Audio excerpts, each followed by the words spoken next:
Señal Internacional.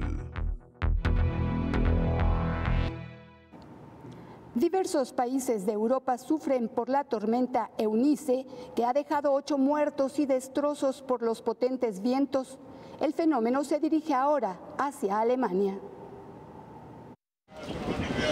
La tormenta Eunice se está ensañando con el norte de Europa, donde ya se cuentan al menos 8 muertos, así como enormes destrozos.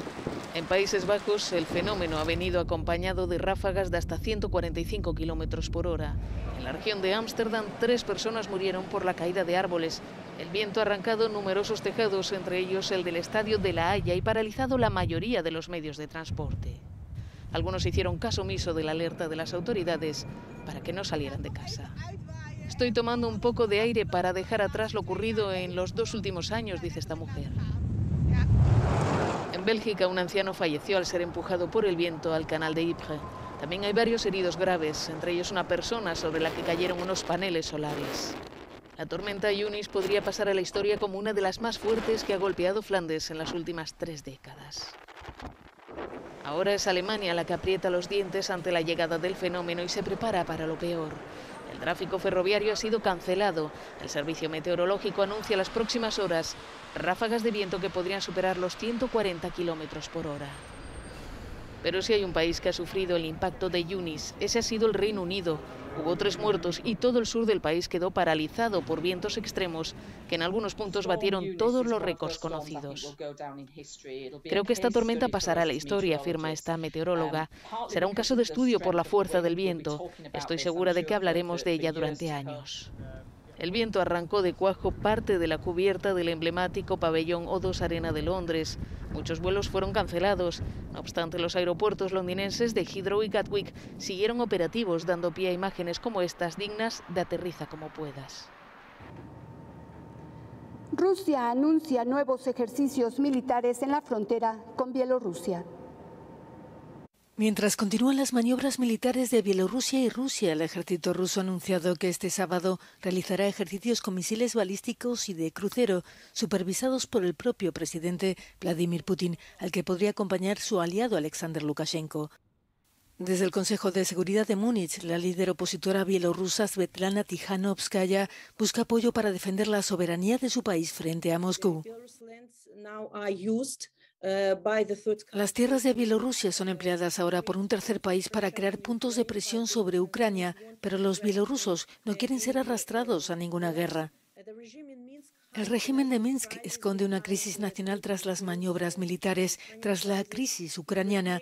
Ha chantajeado a Europa con migrantes y ahora amenaza con armas nucleares. Por supuesto, es vergonzoso. En este escenario de máxima tensión, el portavoz del Kremlin ha asegurado que las prácticas con sistemas nucleares del sábado son habituales y estas en concreto estaban planificadas con antelación y no deben preocupar a Occidente. También sacaré la cuestión de la coalición internacional en defensa de la soberanía bielorrusa. Si las tropas rusas no abandonan Bielorrusia después del 20 de febrero, podríamos enfrentarnos a una dinámica totalmente nueva y quiero reunir aquí más apoyo para el país. Estados Unidos ha declarado ante la OSCE que Rusia ha desplegado en torno a Ucrania hasta 190.000 soldados frente a los 100.000 que tenía a finales de enero, además de los implicados en las maniobras navales en el Mar Negro, el Báltico y el Ártico. En Canadá se comienza a detener a los antivacunas que se manifiestan en la capital de Ottawa.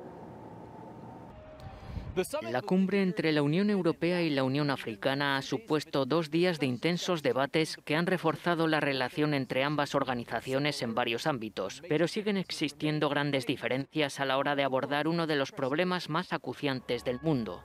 Con apenas el 11% de su población totalmente vacunada contra el coronavirus, África se está quedando atrás en la lucha contra la pandemia. Los líderes africanos han acusado a los europeos de acaparar vacunas, pero el principal punto de discordia es la negativa de la UE a liberar patentes de medicamentos y de otros productos.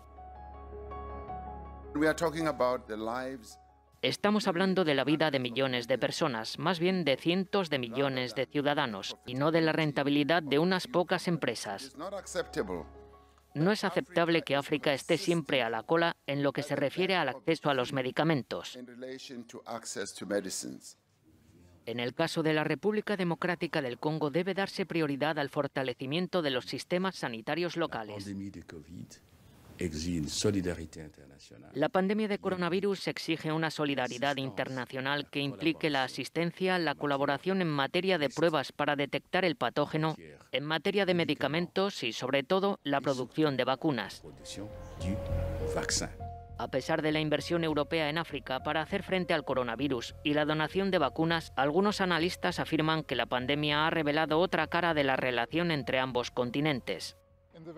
Al principio parecía que la Comisión Europea se mostraba muy dispuesta a hablar con África, pero entonces llegó la pandemia y esto cambió muchas de las suposiciones que teníamos en lo que respecta al diálogo sobre las relaciones y en términos de igualdad.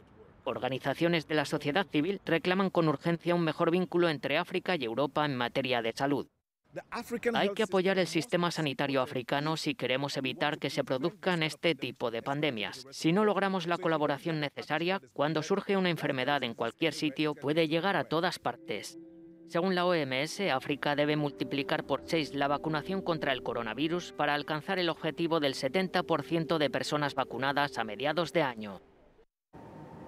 Especialistas en economía del G20 analizan la recuperación tras la pandemia y la evasión de impuestos.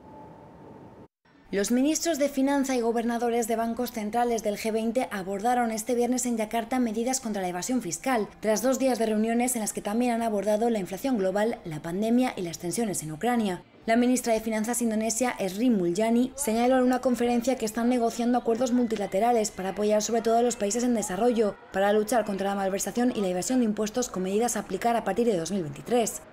La víspera, el presidente indonesio Joko Widodo puso énfasis en la colaboración entre regiones para asegurar el crecimiento global económico y advirtió que en tiempos así no es momento para rivalidades ni para crear nuevas tensiones que alteren la recuperación y la seguridad mundial en relación a lo que está ocurriendo en Ucrania. El encuentro se centró en las estrategias para la recuperación económica, en pleno ajuste de las políticas monetarias por parte de muchos países, los sistemas de pagos digitales, las finanzas sostenibles, la inclusión financiera y la fiscalidad internacional. Además de los líderes de finanzas de los países del G20, el encuentro será atendido por representantes de naciones y organismos invitados, como el Banco Mundial o la Organización Mundial de la Salud.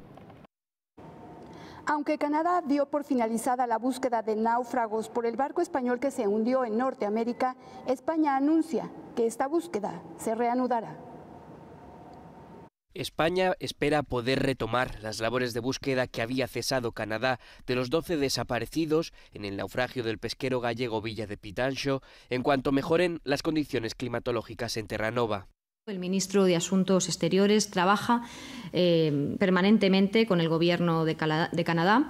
Estamos hablando con su homóloga para que podamos, una vez lo permitan las condiciones meteorológicas, poder seguir colaborando en la tarea de búsqueda de los desaparecidos.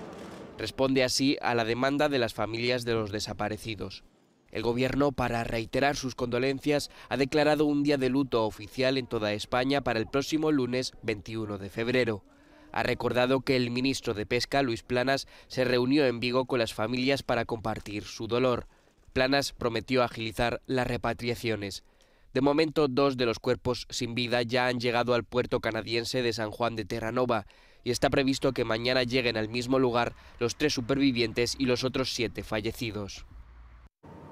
Debido a los fuegos forestales, la capital paraguaya está en medio de una gigantesca nube de humo.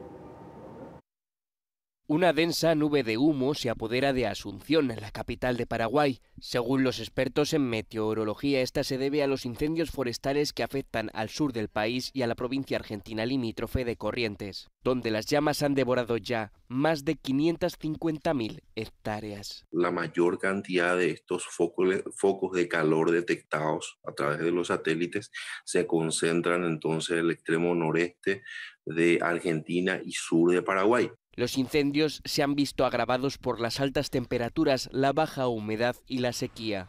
Factores que también están empeorando la calidad del aire, que en Asunción ahora es crítica, según los sensores situados en algunas partes de la ciudad. El Ministerio de Sanidad ha recomendado no salir a la calle y permanecer en el interior de los edificios con puertas y ventanas cerradas. Carlos, hasta aquí el resumen informativo en el panorama nacional e internacional. Volvemos contigo al estudio. Muchas gracias, Nelda. Buenas noches. Muy buenas noches.